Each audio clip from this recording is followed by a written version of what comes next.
Welcome to Workflows, presented by imagen-ai. Workflows is a podcast about saving you time and money in your photography business. Hear from people just like you. Put down that camera for a little, connect the headphones, and get to work with Workflows. Dave Shay is an entrepreneurially-minded photographer who loves working at the intersection of art and technology.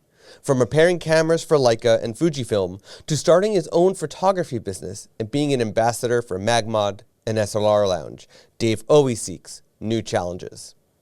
His most significant business challenge came in the form of busyness. In 2013, Dave photographed over 53 weddings, up from 15 the year prior. With no reliable systems in place to handle double-digit growth, Dave grappled with burnout.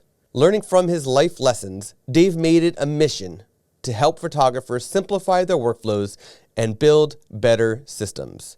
I am very excited about this conversation with Dave because, well, he and I are very similar in so many ways. So with that, let's get into this conversation with Dave Shay. Hey, Dave, what's going on? Not too much, man. Just getting ready to kick off a few shoots this week and get back into the swing of things. How about you? I actually do have I have got a client job to do this weekend, which you just made me realize I still have that coming up. I don't take on client work as much as I used to these days, but I'm actually photographing client that I did their engagement, I guess at this point 4 years ago. Okay. And they now have 2 kids. So nice. We're going back to the same spot we did the engagement session to do a family session. So it should be really cool. Ah, that's really cool. I like that kind of like repeat client really thing. Excited. That's awesome. Yep, for sure. So let's dive right into the topics at hand. The first question that I ask every guest is, what is one thing that you do for the photographic process that has saved you time? The behind the camera, that kind of part. Yeah, so I mean, automation and kind of like moving things in a more streamlined fashion is the key to what I've done historically, right? Like I've spent so much of my time focused on what can I do to enjoy photography as a career without spending my entire life photographing, right? Like I'm not the let's bring cameras everywhere I go kind of person. I kind of like try to automate it as much as possible. And so in terms of in camera and stuff like that, I am the like biggest stickler among me and my team for like get it in camera. Like if it is not perfect coming out of the camera, I won't deliver it. I won't do the stuff on the back end. So like my editing process is very, very nice because of that. But like when it comes to saving time during the photographic process, I've got my cameras calibrated to the back of my camera screen and my Lightroom screen like look identical. And so like when I'm taking a shot in camera and I look at it on the back of like the camera, I'm like, all right, this is exactly how I want it to look. And so one of the things that has really kind of cut down when I first started photography, my joke is that like the better I get as a photographer, the less time I spend editing. Is like when I first started photography, I did an engagement session and it's like an hour and a half engagement session. I want to say it took me like 7 or 8 hours to edit, right? Because I was like photoshopping stuff out of every single background. I was paying attention to like all this extra stuff in the images and everything, like trying to get every detail perfect. But like as I kind of forced myself to say, all right, what is my composition? What is my color? What is my white balance? Like, how am I getting this? To the point where like I could be one of those people that like condescendingly shoots JPEG and like wants people to know that I shoot JPEG, but I'm not quite there. Like I'm always like my safety net, but I try to get that stuff just right, perfect out of camera. Yeah, I think it's so important to spend the time to get it as close to what you have in your head in camera. It really is so important. I mean, it's like I would much prefer to not ever bring a light with me and just rely on natural light, but sometimes you have to use an artificial light in order to get whatever it is going on in your head, right? So well, that's why like I was very much in the same camp. Like I was a very like a self-proclaimed natural light photographer for a long time, but then I realized like I would find myself in situations where like I would spend a ton of time in post correcting for these like situations. Like if I just put a light here, like this would not be the issue that it is. And that's how I got like connected with different lighting companies and stuff like that, was just through like, all right, what do I need to do to make sure that when stuff is like coming out of my camera, it is good to go. Like even like my double exposures or like my more artistic portraits, very, very rarely am I spending time in post-production on those outside of a very simple tweak and sometimes a little bit of light color correction. And that's about it. But that comes at how many pictures have I taken at this point? Like 4 million or 5 million. I think my Lightroom catalog was up to last I checked. Like it's come at a pretty hefty time investment, to say the least. Yeah, for sure. So then what is one thing you do for the business side of things that has saved you time or money?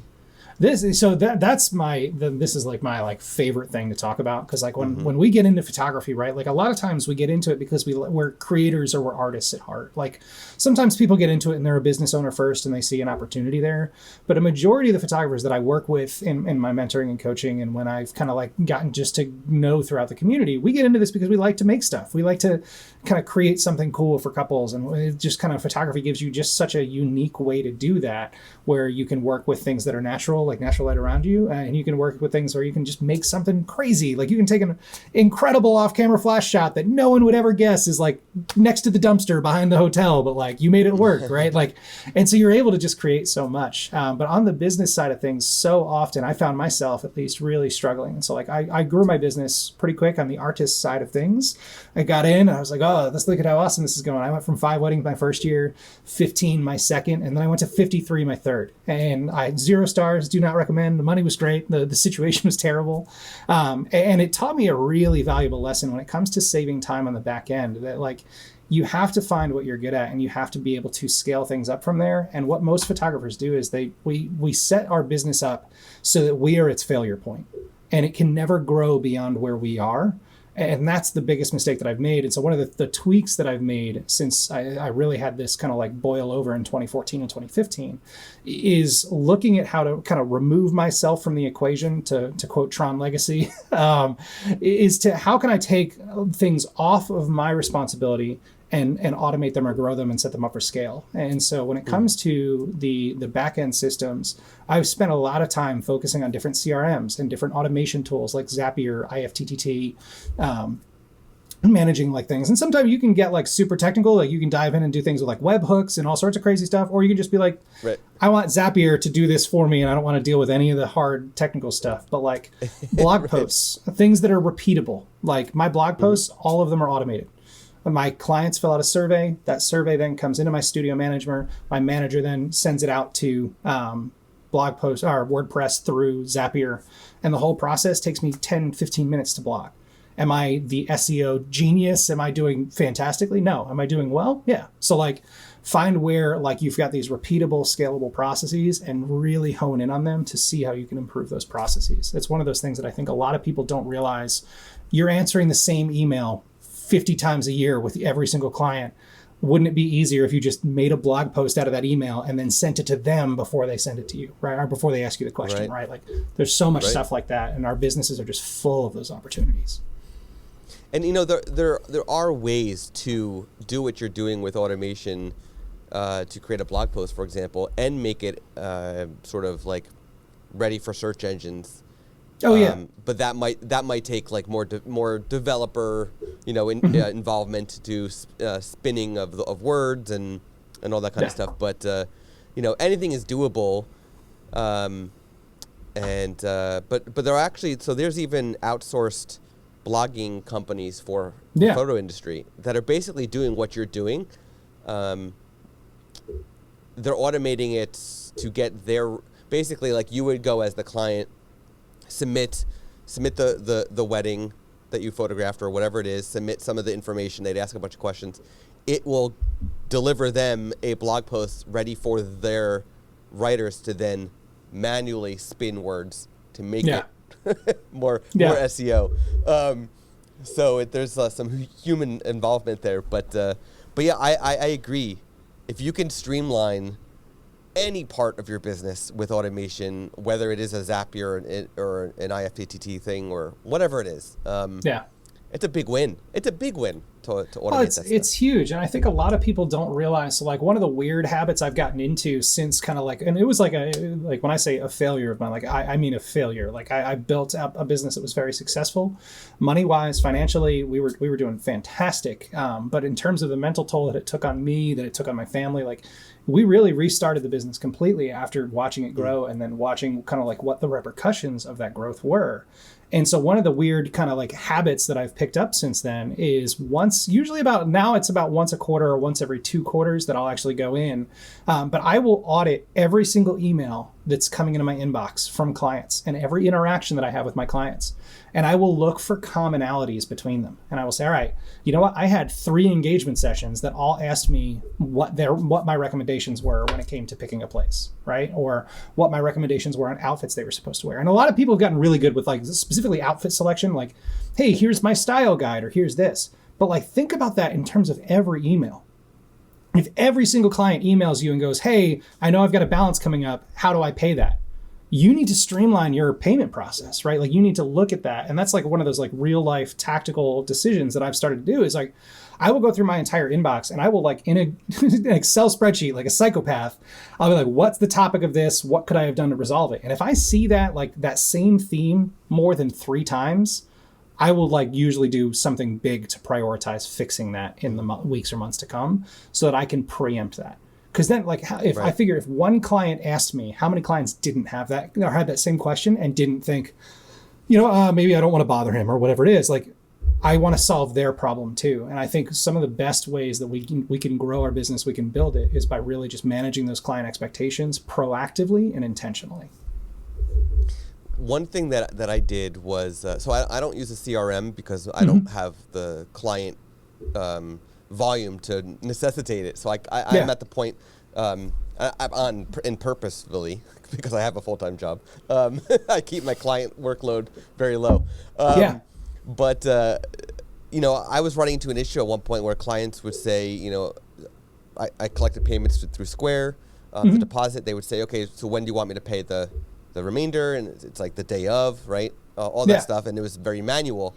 But then Square eventually came out with the ability to automate partial payments.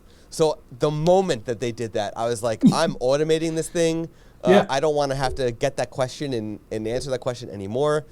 So now, like when I would set up the invoice, I would literally set it up with the, day of for the deposit, or day of like sending the invoices of the deposit, and day of the photo session for the other half, the remaining balance. And they put in the credit card once, and it would automate the entire thing.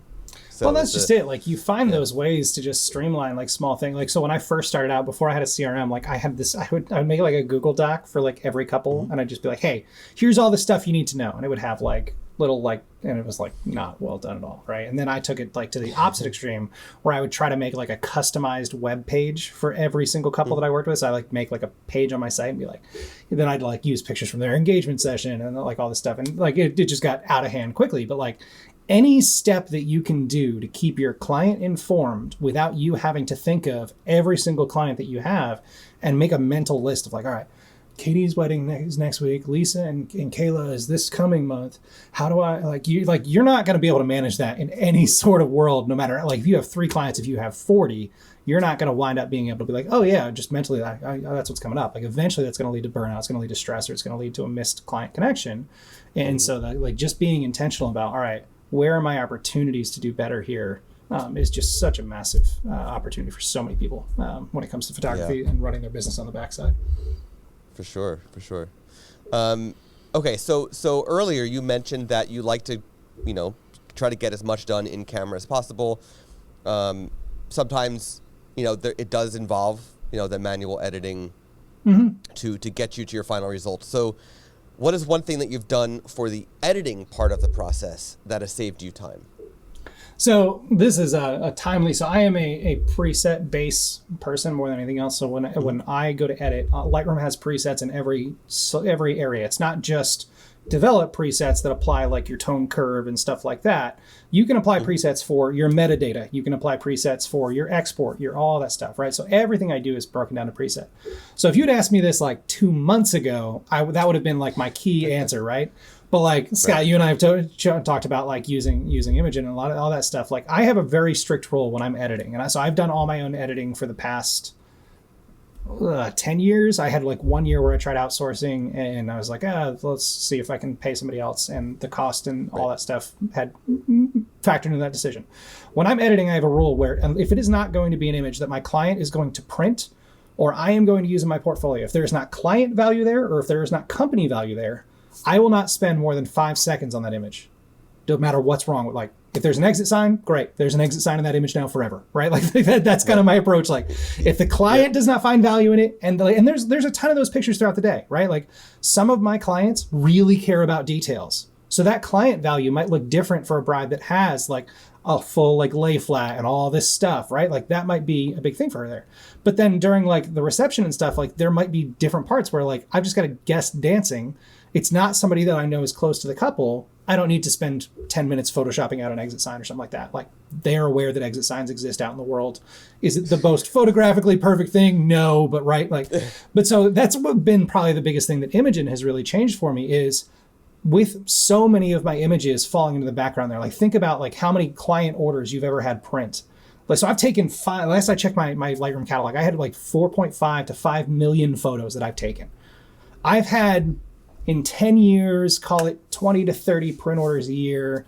So you're talking what, 300 print orders, and they take, so assume everyone had 10 photos in it. So you are 3,000 print orders out of 5 million, or 3,000 prints out of 5 million photos, right? Like my best album is going to have maybe 60 to 100 pictures in it, right? Like if I like kind of stretch things and I don't make it the way that I like to. So you're talking like, you're not printing all this stuff. Like a lot of times these pictures, like we take an abundance of pictures. A wedding day, I deliver 600 to 1,200 images. Photographers like my clients will print, call it like they'll see ever 100 of those on print, right?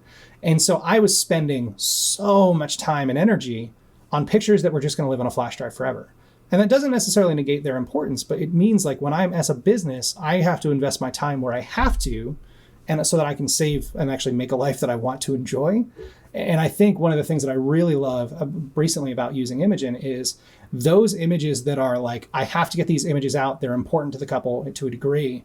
Like Imagen gets me all the way there. Like it's not like is it technically perfect every single time the way that like if I were to spend every minute like fussing over an image, like probably not, but like for the like the core of my images, because then like I'm really editing like 30 to 50 images per wedding now out of that 600 to 800.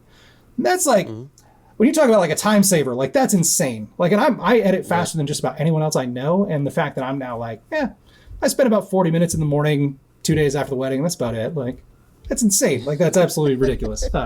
So like my presets and stuff, like yeah, sure, I saved like a couple minutes here, and I saved like over the lifetime of my career, I've saved a lot by making out presets and doing stuff like that. But when it comes to the future, like with AI editing and what that offers, like there's just so much that can be done where I don't really have to do much anymore. And I'm not like, I'm not the best editor in the world, and I understand that. But at the same point, like I run a very efficient business that's very, very profitable because I'm able to prioritize things like this. And that's where Imagen has really been a good partner for me.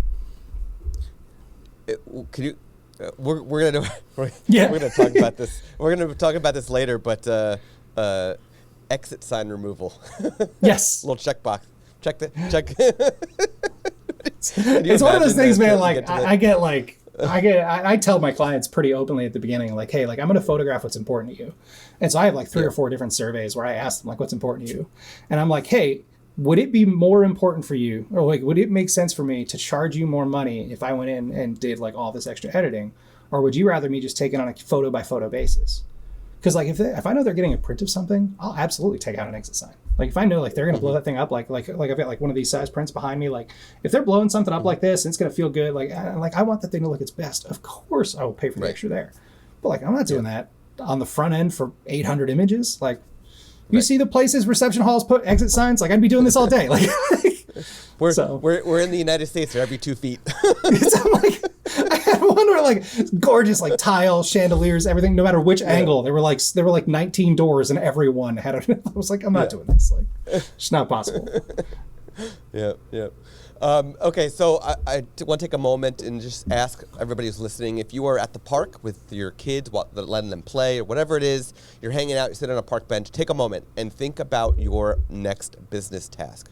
Is it something that you can do while Imagen edits your photos? Let us know by sharing in the imagen-ai community. We want to hear from you what you got lingering for your business so that you can be mindful about it and work on it next time that your photos are being edited by Imagen.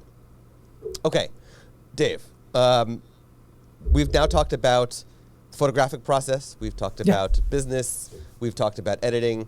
Can you share one thing that you do after a session that has increased business? Yeah, one thing after the session. So when you say increased business, do you mean specifically made me more money, or do you like get you more clients, more leads, whatever it is? Okay, so I've got a post-sale process, and one of the things that a lot of times I see photographers do is they just kind of like, hey, here's your photos, good luck, goodbye, right? Like, and that's it. And so there's gallery services out there. I know like Shootproof, PicTime, I think PixieSet does as well, where you can have like email campaigns based on that gallery delivery date, where you can say like, hey, here's your photos, you can do that stuff. But like a lot of times they're just around the gallery and trying to get like print orders and stuff. And there's a lot of opportunity there. So the day after, if I do a wedding, and so I'm primarily a wedding person. I don't think I've expressed that, but like I do weddings and then I do some commercial stuff. I'm really just a horrible family photographer. Just I'm bad, and I will own that to my core. My kids don't listen to me. Nobody else's kids are going to listen to me. Like it's just absolutely not on the table. But when it comes to weddings and commercial, I've gotten very good at managing expectations, and that's where I've spent the entirety of my career, right? With 400 weddings, and I don't even know how many commercial shoots now. That's where I really try to spend my time, my energy. And so the day after somebody's wedding, one of the things that happens is at 8 a.m., which nobody on like the world is awake 8 a.m. the day after their wedding. Usually they've been out till like 2, 3 in the morning after an after party or traveling or doing whatever. But at 8 a.m. they get an email from me that says, hey, congratulations, you did it. Awesome. Woohoo. You did the wedding thing. It's awesome, right? Here's what to expect from me over the next 2 months. And I outline in that email immediately, hey, I'm going through your photos right now, because I call same night of the wedding, right? So I'm going through your photos. I'm going to color correct them. And then we're going to talk about how you want to use these photos. And over the next couple of weeks, you're going to get a few emails from me that talk about print sales and how print, like decorating your house and what that's going to look like and whether or not you want an album. And you might not want an album right now, but you might want one later. So if you want one for your 1-year anniversary, let me know and I'll follow back up with you then. Or if my labs are running a promotion and you don't want to pay full price for an album now, but you are interested in one, let me know and I will reach out to you the next time my albums are on sale, right? And so I start doing this stuff. And I use Fundy for a lot of this stuff to kind of like manage the back end of like wall art stuff and album design and all that stuff. So it's already a pretty simple process, But as I'm doing that, I am painting my clients' expectations already to say, hey, you're going to have the opportunity to fill your house with your photos from this day. And usually like at that point, like they've got some money from the wedding left over, like from wedding gifts, they're getting back into things, they're getting settled. And that first like 6-week post-event thing is a big opportunity. And this is where I get on photographers, and I like, this doesn't make me the most popular guy around, but if you have a super long turnaround time, you are missing your sales window, because they are, by the time, if you deliver images, and I'll throw out 3 months. And as an example, if you deliver images 3 months after a wedding date, they are so much less likely to actually order prints from that day. You are losing money. So I deliver in a week, 7 to 14 days. If I'm in peak season, occasionally it'll take me 10 to 14 days. But like I prioritize getting that in because it's one of those things that makes me more money. And it also makes my life a lot less stressful.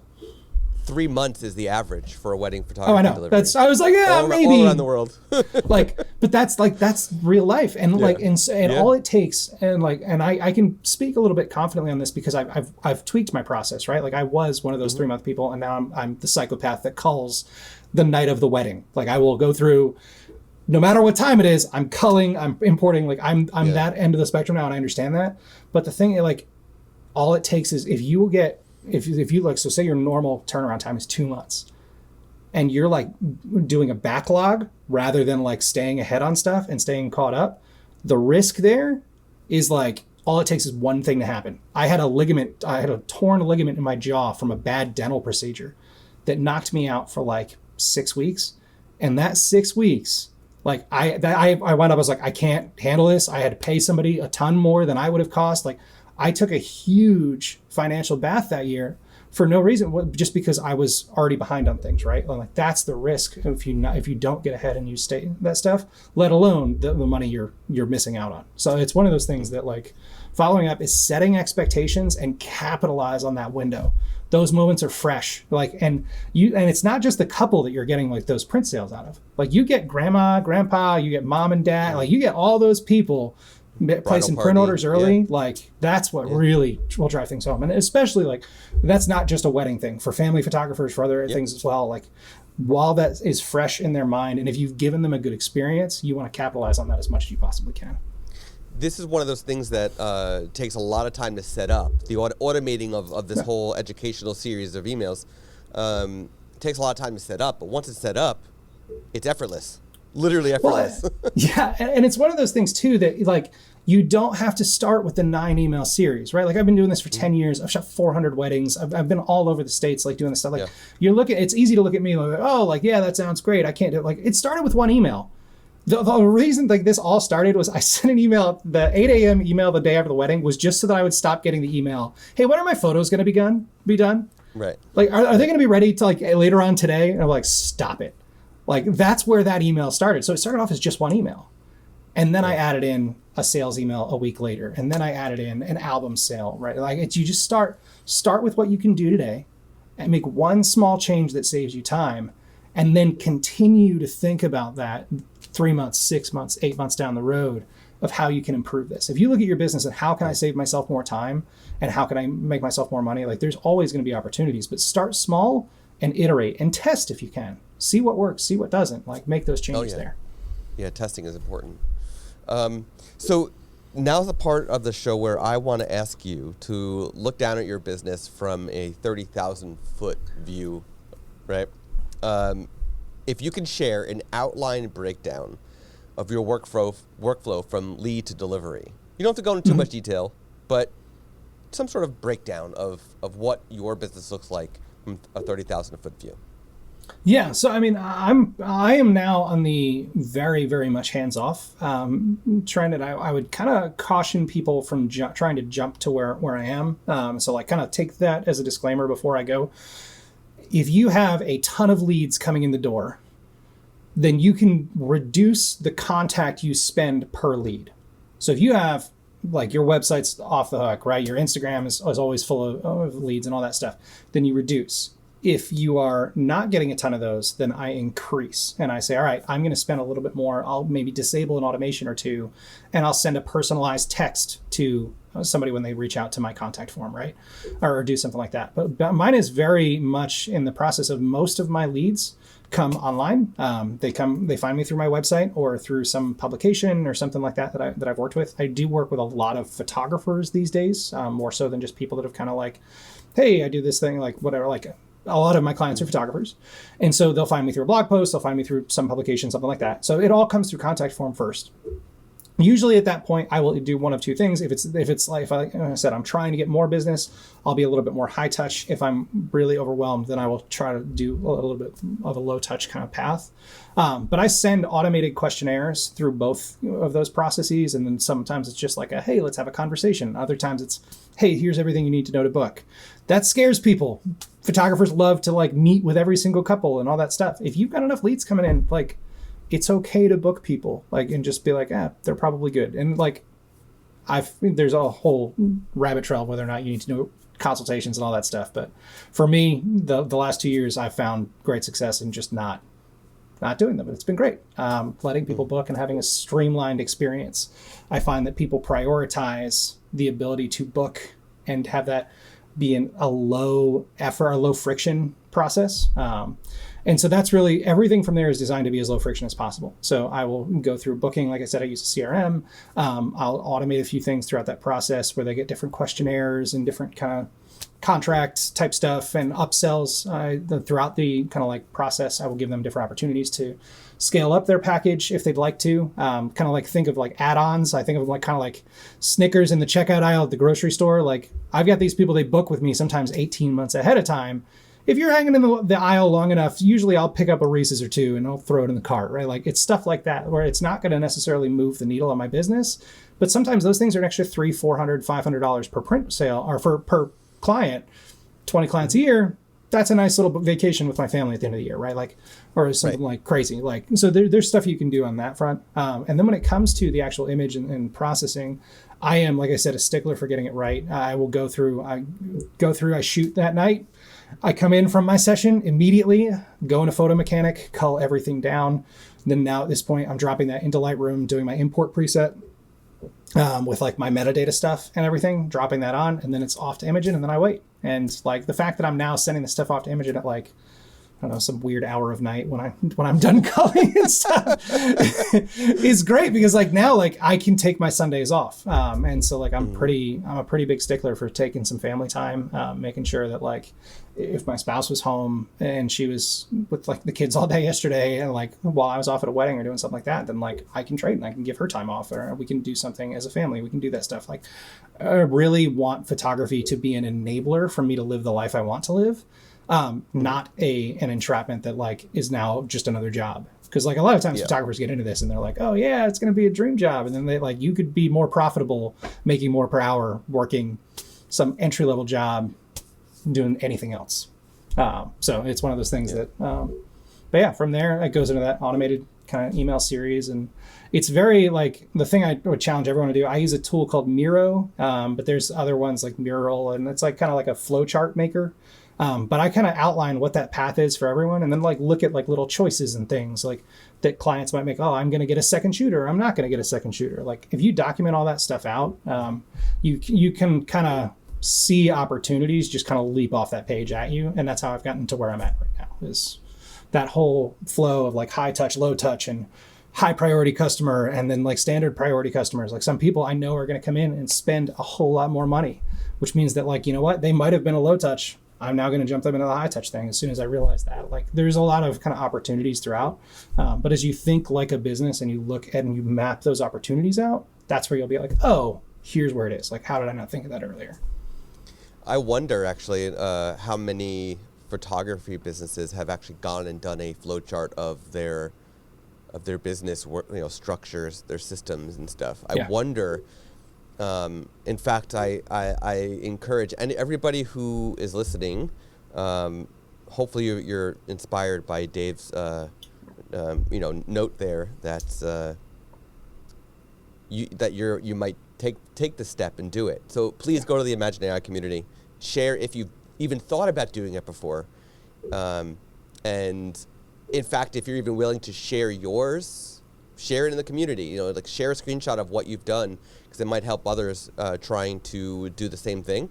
I'm really curious to see because I've never done it for mine. Like I said, my business I purposely keep small, so I've never needed to do it. But it's such a good idea to do, especially as your photography business grows and grows and grows, and you need to find these things to make it even better and streamlined. So that's the thing. Like as we're most photographers, like I want to say the last time I looked at the numbers was like 97% of photographers are solopreneurs, right? Like they are the one-stop shop for getting everything accomplished, right?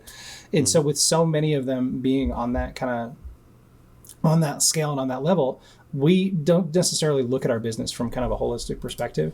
And I think there is a great opportunity to look at what big businesses are doing. Look at how they make things scalable, right? Like I get the joke. I own the domain myphotographerlovestacos.com. That's an easy way to get more revenue coming in is make a weird website so that it's memorable for people, right? So I spent a lot of time at Taco Bell. One of the things that Taco Bell does to make things repeatable is like they look at process, they look at scale. Like look at any business that's out there. They're looking like Disney Plus. Look at how much money they've made over the past few years, right? And Make it process, make it scalable, make it repeatable. And that's the thing where if you can start to do that, you're spending less time in your business, you're making more money, and you're able to do what you want to do, like build a better life. Like that's the thing is like, and it starts so small. Just document it. Just look and see. Like, oh yeah, of course I could do that. As a completely side note, but related to what you just said, God bless Disney Plus for streamlining the process of making Star Wars shows, because even though they're not as good as the original movies, it is so much fun seeing the Star Wars content come out as often as it is, including coming up very, very soon with the new Obi-Wan.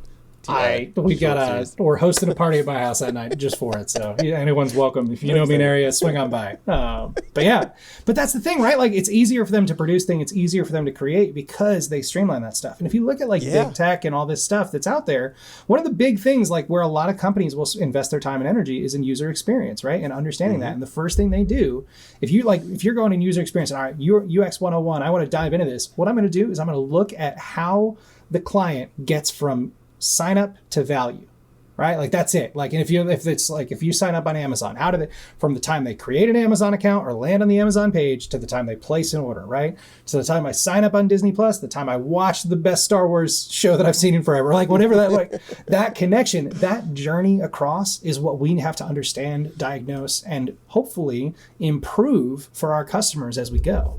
Because that's what like makes such a difference as you kind of navigate through it all, is if you can identify the journey your customers are taking. And then the next step is realizing that you have different journeyers, so to speak. Not every client comes in the door as the same one. And there's a lot of talk about ideal client and like, oh, it's just this one client. Like, no, you've got clients that prioritize printing and clients that prioritize digitals and clients that prioritize people and clients that prioritize things on a wedding day. You got all these different people and you want to understand who that client is and what value looks like for them. Because then you get like different maps and you start to go, all right, they're on journey A. This person's on journey C. How can I help them here? And that's when your business really starts to scale up. So it's cool stuff. Awesome. Okay, so earlier you mentioned removing exit signs. Yes. And this is where I feel like that might come up again potentially when I ask you this question. But what does the future of AI in photography look like to you? Yeah, so I'm probably a little bit unpopular. I tend to be I started out as a very like early adopter, right? Like, so when I'll use the Nikon. I'm a Nikon shooter. I have been for a long time. And so when the Nikon D4 came out, I bought a D4 or D4S, one of the two, D4S, I think. I bought it the day it came out. And I learned that when you buy it the day that it comes out, it means that Lightroom does not support it and you like should not shoot weddings on that thing or that you're going to have some problems, right? Talk about that like 6-week window where you can get yourself in trouble. Like that's a very good way to land in there early. And so early adopting, when it came to AI, it's something that I came in with a very skeptical approach because as an artist and as a photographer, I know that I shoot 5,000 to 10,000 images on a wedding day. I deliver 600 to 800. If I know what my ratio is, and I know that sometimes I will see 4 images that are almost the same, but I know that the flower girl's face or the bride's face in one photo, that smile is just better than the other ones, right? And I'm like, oh, AI can't do that for me or whatever. And like, I get kind of like, I can't trust it to cull for me or whatever. Like, and I still kind of stand in that camp for a little bit. But when it comes to the future of AI, and like I think the AI around photography, I think there's so much of an opportunity. Like editing, like I do the same thing for every wedding and every event that I shoot. Every single image that I've basically delivered in the last, I don't even know now, couple years has the same tone curve, the same basic, it's a high contrast, clean look. Like that's what I'm going for. And doing that across these images, like oftentimes it's harder for me to get that right than it would be for AI to get that right. Yeah. And so I think that like just streamlining that stuff is really the foundation. But I look at like the export problem, the things that I have. Like if I tag something for a blog, or I tag something for my portfolio, or I tag something for different contests or publications.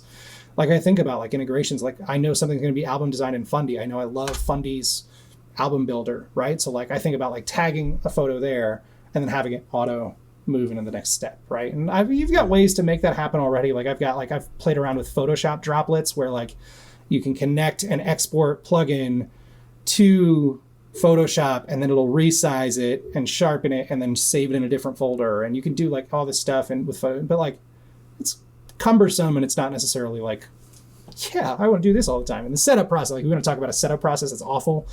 Try to connect a Lightroom export to a Photoshop droplet to like an auto upload sequence. It's not right. 0 stars. I do not recommend. Yep. But I think there's a lot of opportunity to think about where photos are coming from, how they're headed. Even just like when I connect a memory card, knowing that it's a memory card and this is where those photos go and here's how they get organized and all that stuff. There's just immense opportunity there. Interesting. Cool. Yeah, it's always nice to hear what people think. Typically, the answers are very much involved with culling and editing, so it's nice to hear a different perspective on AI in the photo industry. Okay, so you've been using imagen-ai for some time now. I am curious, and you've touched on this briefly, but truly, how did imagen-ai impact your life? Oh man, like I said, like I'm skeptical, right? Like I am like the early adopter. I like had to like publicly apologize to a company that I was like, that's stupid and trendy, and then I wound up using their products later on. I wound up being like an ambassador for them after I actually tried it. So I was like, oh shoot, like I got to tread carefully here. But like, so when AI editing came out, it was one of those things that I was like, I don't trust it yet. Like I'm not sure. And so like a few people started mentioning. Charmy Pena was like, you gotta, just do it. And I was like, all right, fine. Like I'll check it out. And so as I did it, like the real time. So I had an engagement session I shot for a friend, and this is probably the best example that I have. So like I've used it for a few weddings here and there, and I've brought in some like paid jobs and stuff. But I had a friend that wanted me to do an engagement shoot for him, and I was like, hey, yeah, like you're proposing, this is awesome. Let me come and help, right? And so I came and I did that as a friend as a favor for a friend, right? And as I came in and I did this shoot, like this is coming at a personal expense to me. And so normally a photo shoot like that for a proposal, that's going to net me a fairly sizable amount of money, right? Like I'm not the cheapest photographer around. And so as I'm kind of doing this, as I'm sharing the chaos, this is what I'm actually about to touch on, which is funny. As I'm walking through editing this and going through it all, one of the things that I'm doing is I sent it off to Imagen. So I came home from the proposal, I sent it off, whatever. Once that was off and sent out that night, I think it was a Sunday or Saturday night that I came in from the shoot. So I came in, like I said, and I sent it off. All day Sunday, I didn't think about any of it. Like I didn't think about like my pictures or whatever. I disable my phone on the weekends, so like I can't access email on Sundays like at all. Like I can't check. I don't check my texts. I don't check my business stuff at all. And like when I came back in ready to start working on Monday, like that was just good to go. And that I think is such a value add that I don't think people really realize that if you can save 5 minutes per job and it takes you 10 minutes to set up that first time or even 20 minutes that first time, it's so valuable to go through that.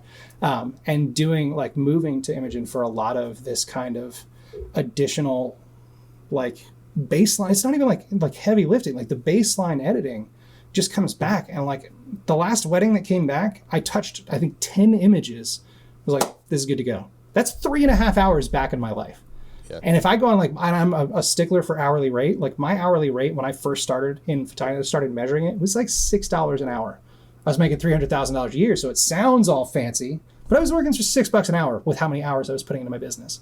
Now that number's a lot closer to $200 to $300 per hour take home profit at the end of the year. That's a big adjustment, right? Yeah. And part of that is because I find ways like using Imagen to kind of take care of that kind of background stuff and the stuff that I don't need to be doing. I don't need to be killing myself over the computer all the time, just editing and going through this stuff on images that are going to live on a flash drive. The important ones, absolutely put in that extra time. But like a lot of the stuff, like I think Imagen has been better than me in a few cases, and it's kind of made me mad too, because I had one where I sent it off and I edited one myself, and then I came back and I got it back and I kind of compared side by side, and I was like, oof, my greens weren't as good as I thought they were. like there's been a few cases of that. So I would say for the skeptics out there, like just embrace how much time it saves you. And yeah, I was very much skeptical myself. Awesome. Thank you so much for sharing that. Yeah, I'm glad that we were able to free up time so you can wrangle your children and it's like hang that's out it. And just enjoy. it's funny because like we've all kind of become this. You got the remote world that we've all lived in over the past 2 years, and there's all this stuff has changed. But like, what's really kind of changed for me is like the amount of like what's important and how much time I spend in my business. Like, my priorities have shifted massively over the last 2 years to spend time like with them being psychopaths at all hours of the day, no matter what is going on. But like I can embrace that, and I can go like, we're gonna end this call, and I'm gonna go hang out with them for a while, and we're gonna go build. We got the Lego Infinity Gauntlet, and we're gonna go build that this weekend. And so we're super excited. There's all this like Avengers stuff that we're gonna go do, but like I'm able to do that stuff because I've made choices to prioritize the scale and the ability of my business to not just live on my shoulders all the time. Yeah. And it's like one little thing here and there, using Imagen here, automating a blog post here, like these little things. All of a sudden now, my 60-hour-a-week photography job, I work for like 5-10 hours a week. If I'm shooting, the most I'll ever work in a week is 20 hours. It's great. I love it. Yeah. Amazing. So Dave, thank you so much for joining and chatting and sharing your insights. Where can the listeners learn more about you, connect with you, and of course see your incredible photography and your love for tacos? Yes, yeah. So as I mentioned, myphotographerlovestacos.com, that does go to my website. For better or worse, at this point, it's part of who I am, I think. I will tell everyone I'm not a huge Instagram person or social media. This isn't just like some like thing that I talk about on stage and then I go like, oh, I'm actually on social all the time. Like I'm not on social. I'm not active on that stuff. I spend as much time just hanging with my family, interacting with the people around us, doing what we can on that front. So my website is daveshay.com. If you choose to not use the taco link, you can always get in touch with me from there. There's a contact form. I do work with photographers all over the states to try and help them kind of navigate through system management and how to kind of streamline their life, which is one of those things that's really important to me. But I'm also here and there. You'll find me all over the place in different like communities and stuff on Facebook. When I log in, it's usually to join Facebook groups for photographers and just see ways that I can help here and there. But I'm always around, kind of here to help. And that's about everything. Awesome. I can't wait till finally hang out in person and grab some tacos with you. Yeah, it'll be good. I think I'm up there sometime this year for a wedding or something. So it'll be good. Awesome. So you are invited to be part of the bigger conversation. Join the imagen-ai community today by going to imagen-ai.com/community. And don't forget to subscribe to the podcast wherever you listen to podcasts. Thank you, Dave, so much for that incredible conversation, for sharing your insights from what you've learned over the years, not only as a photographer, but from everything else you're doing in the photography industry. You've been listening to Workflows presented by imagen-ai. To see the show notes and everything referenced in this episode, please go to imagen-ai.com/podcast.